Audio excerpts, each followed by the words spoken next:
Hola. So I'm from Portugal, but like most of you here, I grew up with British literature, like Agatha Christie's crime novels.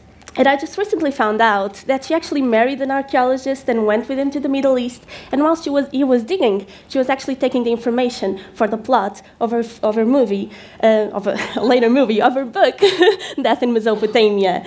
And at the end of the book, and I promise no spoilers here, she compares the archaeologist's work with the detective's work.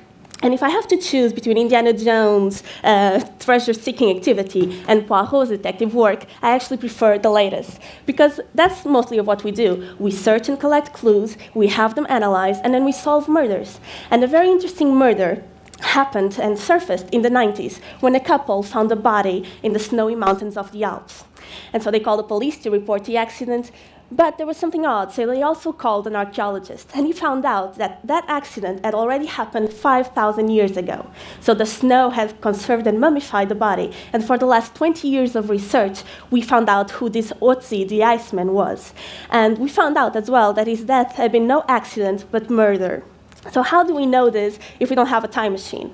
So it's science. So we do a lot of research, we study, and we analyze. And it is very important, multidisciplinarity. With help, with help from sciences like chemistry and anthropology, we can actually study the teeth animal and understand that he was around his 40s and ate a lot of red meat and wheat.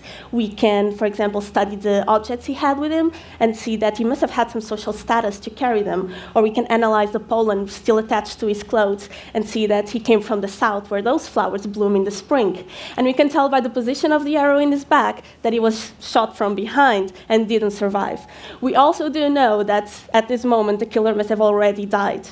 So, and archaeology is not just about old stuff. If we are a science that studies mankind through its material culture, every man-made object, it can actually be an archaeological artifact. And actually, even our pockets can be very interesting archaeological sites, because we do keep a lot of old stuff there. So hold on to your FameLab tickets, because they're important documents. But let's look at something like this. It's a piece of metal with shapes and cuts. It's a ring.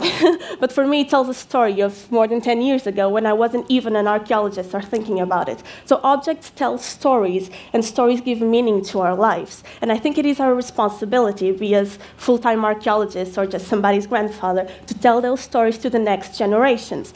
And I think don't wait too long, because I still remember this for the last 3 minutes, but for 3 hours, it could be completely lost. Thank you.